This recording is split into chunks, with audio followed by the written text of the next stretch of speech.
It is not easy to get a phone call from your wife telling you that she has endometrial cancer. My wife had always been diligent with her health. She ate well, exercised regularly, and made sure to get her annual checkups. So when she started experiencing unusual bleeding after menopause, she immediately made an appointment with a gynecologist. The doctor decided to do further testing after the preliminary test came benign. The results showed that my wife had endometrial cancer. My wife was shocked. She had never even heard of endometrial cancer before, let alone knew anyone who had been diagnosed with it. She felt scared and lost, but she did not let her fear stop her from taking action. Her doctor ultimately decided that she must undergo a hysterectomy, which will remove her uterus and cervix as well as any cancerous cells. The surgery was a success, and my wife, after going through the treatment of chemo and radiation, was declared cancer-free. But the experience had left a lasting impact on her.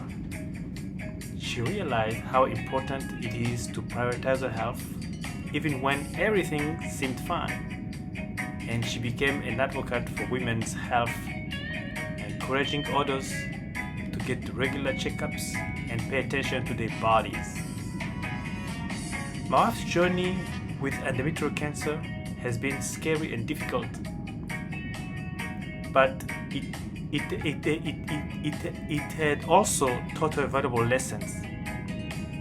She was grateful to be cancer-free, and she was determined to use her experience to help others. As for me, her husband, the day of the surgery, I don't know the words to describe how I was feeling when she was undergoing surgery. I wanted to have somebody with me at the hospital.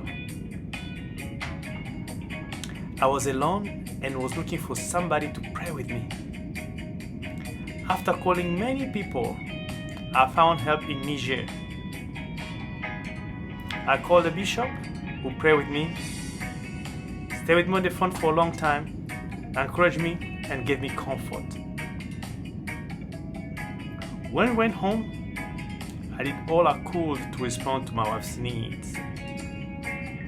It was a long journey towards recovery, but God has been there all along. So as you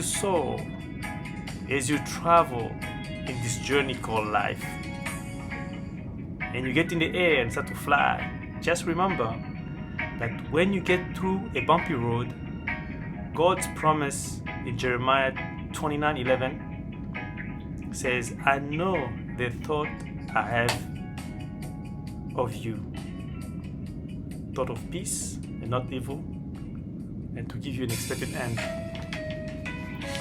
So, friends, just to tell you that God loves you, life is good, and there is life after cancer.